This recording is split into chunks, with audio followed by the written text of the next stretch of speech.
Let's talk about Hurricane Katrina, Michael Brown, Hurricane Wilma, and what happened back in 2005. First of all, Hurricane Katrina.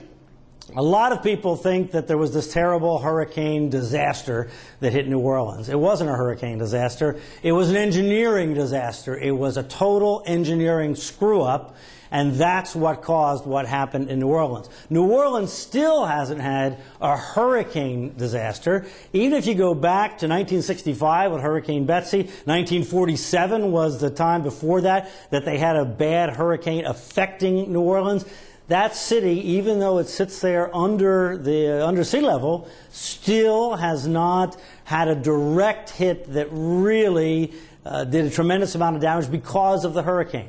If the levees in New Orleans had been constructed the way the Corps of Engineers said they were constructing them, as they were advertised, New Orleans today would be functioning as it had before Hurricane Katrina. Yes, they would have had problems from Hurricane Katrina. There's no question about it. They would have had flooding in the eastern part of the city, but they would not have had this catastrophic, cataclysmic effect that has changed New Orleans and will change New Orleans forever.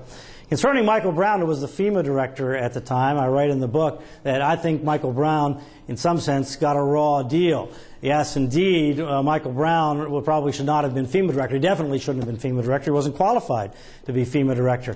But his boss was the one who put him in that position, and his boss, in my mind, Michael Chertoff, who ran at the time Department of Homeland Security and still does, was at fault there, and Michael Brown was in some sense made a scapegoat. The way they designed the FEMA director job, it was a job that couldn't be done. It was just absolutely impossible.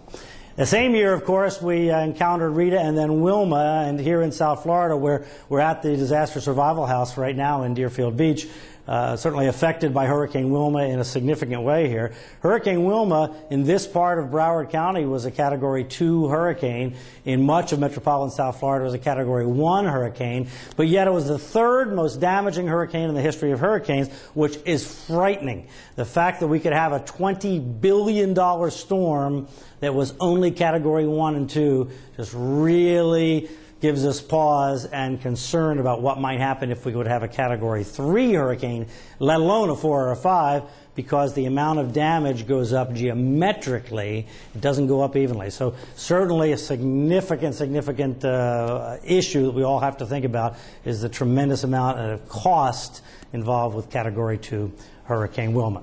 So that's the story, a little excerpt of what is in the Hurricane Almanac on Katrina and Michael Brown and the effects and FEMA and also Hurricane Wilma. All right, more, of course, in the Hurricane Almanac.